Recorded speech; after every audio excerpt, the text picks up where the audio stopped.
গ্যাসের অভাবে ধুঁকছে দেশ, ধুঁকছে শিল্প, কলকারখানা, সব কিছু। পোশাক শিল্প মালিক সমিতি একটা হয়েছে, একজোট হয়েছে এবং এই অবস্থার বর্ণনা তারা যেটা করছেন, যেসব দাবি তারা করছেন, তাতে আমরা চেহারাটা দেখতে পাচ্ছি এবং তাদের ভাষ্য অনুযায়ী অলরেডি $2 মিলিয়ন ক্ষতি হয়ে গেছে এবং তাদের পিঠ দেয়ালে ঠেকে গেছে। এখান থেকে উত্তরণের উপায় কি?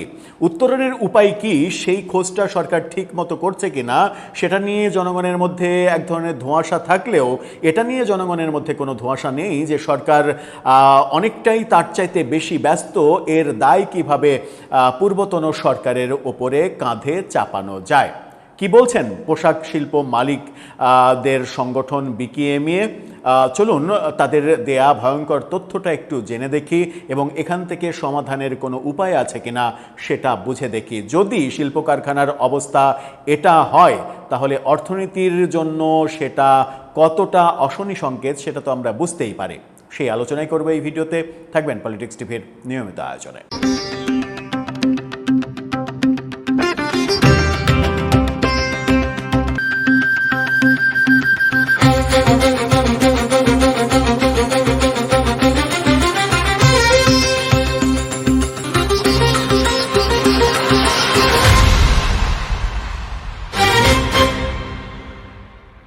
দর্শক, বলছিলাম বিকেএমইএর কথা।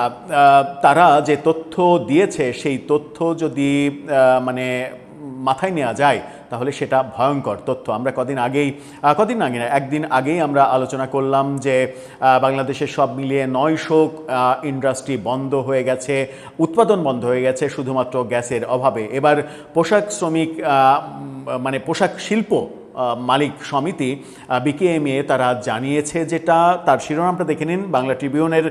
তারা বলছে গ্যাস সংকটে 300 কারখানা বন্ধ, প্রায় 2 মিলিয়ন ক্ষতি, পিঠ দেয়ালে ঠেকে গেছে। বিকেএমইএ সভাপতি স্বয়ং তিনি এটা বলছেন। নিট পোশাক শিল্পের মালিকদের সংগঠন বিকেএমইএ সভাপতি মোহাম্মদ হাতেম বলেছেন, গ্যাস সংকটের কারণে সব কলকারখানা ক্ষতিগ্রস্ত হয়েছে। আমরা উৎপাদন করতে পারছি না, শ্রমিকদের বেতন দিতে পারছি না, আমাদের 1.5 থেকে প্রায় 2 মিলিয়নের কাছাকাছি রপ্তানি ক্ষতিগ্রস্ত হয়েছে। এরই মাঝে আমাদের প্রায় 40 থেকে 50% রপ্তানি ক্ষতিগ্রস্ত হয়ে গেছে। চিন্তা করা যায়, 50% রপ্তানি ক্ষতি হয়ে গেছে। এই গ্যাস সংকটকালে প্রায় 300 কারখানা পুরোপুরি বন্ধ হয়েছে। বিকেএমই ভবনে আয়োজিত সংবাদ সম্মেলনে তিনি এসব কথা বলেন। এ সময় গ্যাস সংকট মোকাবেলায় পাবলিক ট্রান্সপোর্ট ছাড়া অন্য যানবাহনে গ্যাস সরবরাহ বন্ধের দাবিসহ 6 দফা দাবি জানানো হয়। 1 মাস ধরে গ্যাস সংকট শুরু হয়েছে উল্লেখ করে তিনি বলেন, গত মাসের 20 তারিখ থেকে গ্যাস সংকট শুরু হয়েছে। এই 1 মাসে কোনো এলাকায় সম্পূর্ণরূপে উৎপাদন বন্ধ ছিল। গ্যাসের চাপ একেবারেই জিরো ছিল।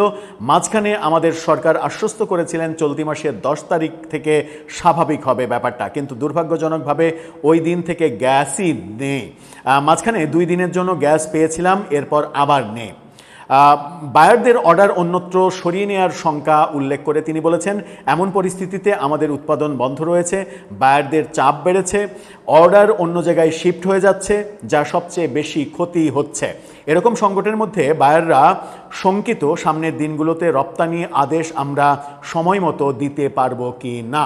এই কারণে ইতিমধ্যে বেশ কিছু রপ্তানি আদেশ অন্যত্র সরিয়ে নিতে চাচ্ছে বায়াররা। এতে আমরা বেশ সংকটের মধ্যে আছি এবং আমাদের সবার পিঠ দেয়ালে ঠেকে গেছে, কি করব বুঝতে পারছি না।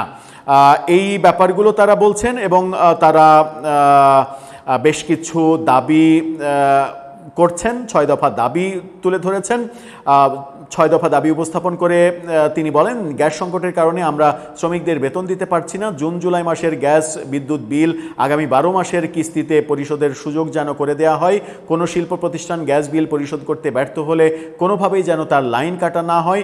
গ্যাস সংকটের মধ্যে আমরা শিল্প মালিকরা কি করতে পারি এ বিষয়ে সরকার যেন সুনির্দিষ্ট নির্দেশনা আমাদেরকে দেয়। প্রতি সপ্তাহে যেন সরকার ব্রিফিং করে এ বিষয়ে আপডেট জানায়, কারণ আমরা অন্ধকারে আছি। পুরো বিষয় নিয়ে প্রতিনিয়ত নানা গুজব ছড়াচ্ছে।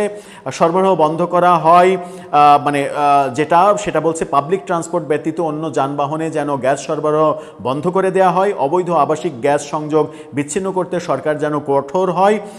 তিতাস বলছে তাদের 8 থেকে 10% সিস্টেম লস হয়, এই পরিমাণ গ্যাস প্রতিনিয়ত চুরি হয় এবং সেটাও ঠেকাতে হবে। তাদের যেন ঋণ খেলাপি হিসেবে অন্তর্ভুক্ত করা না হয়, অর্থাৎ যারা ব্যবসায়ী, সেই ব্যাপারটাও তারা দাবি করছেন। দাবি তো অনেক করছেন, কিন্তু দাবি পূরণে সমস্যার সমাধান হবে কিনা সেটা তো একটা বড় ব্যাপার। যখন বিকেএমই বলছে 300 কারখানা বন্ধ হয়েছে, 50% উৎপাদন শেষ হয়ে গেছে, তখন এর ভয়াবহতা নিশ্চয়ই সরকার টের পাচ্ছে।